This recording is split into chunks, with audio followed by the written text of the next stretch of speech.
Hello. ഇപ്പൊ നാട്ടുമാമ്പഴത്തെ സീസണാണ്. അപ്പൊ നമുക്ക് കുറച്ച് ഏറെ മാമ്പഴം കിട്ടി കേട്ടോ. അപ്പം നമ്മളത് വിചാരിച്ചു ഇത് വെറുതെ എന്തിനാ കളയുന്നത്, നമുക്കത് ഉപ്പിലിട്ട് വെക്കാന്ന് വിചാരിച്ചു. അങ്ങനെ നന്നായി മാമ്പഴം നന്നായിട്ട് കഴുകി വൃത്തിയാക്കി എടുത്തു വെച്ചു.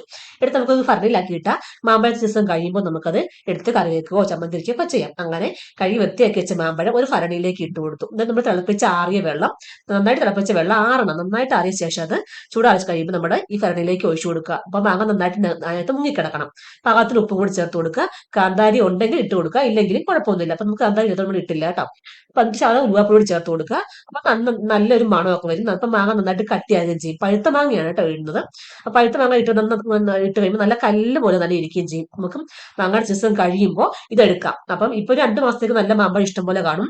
സീസൺ കഴിയുമ്പോൾ കിട്ടാൻ ബുദ്ധിമുട്ടായിരിക്കും. ആ സമയത്ത് നമുക്ക് ഇതെടുത്ത് കറി വെക്കുവോ അച്ചാറിടുവോ പിന്നെ നമുക്ക് ചമ്മന്തി അരക്കുകയോ ഒക്കെ ചെയ്യാം. അപ്പൊ ഇതുപോലെ മാമ്പഴം കിട്ടുമ്പോൾ നിങ്ങൾ സൂക്ഷിച്ചു വെക്കുക. അടിപൊളിയായിട്ടിരിക്കും. ഒരു കുഴപ്പമുണ്ടാവില്ല. ഇത്രയേ ഉള്ളൂ. ബൈ.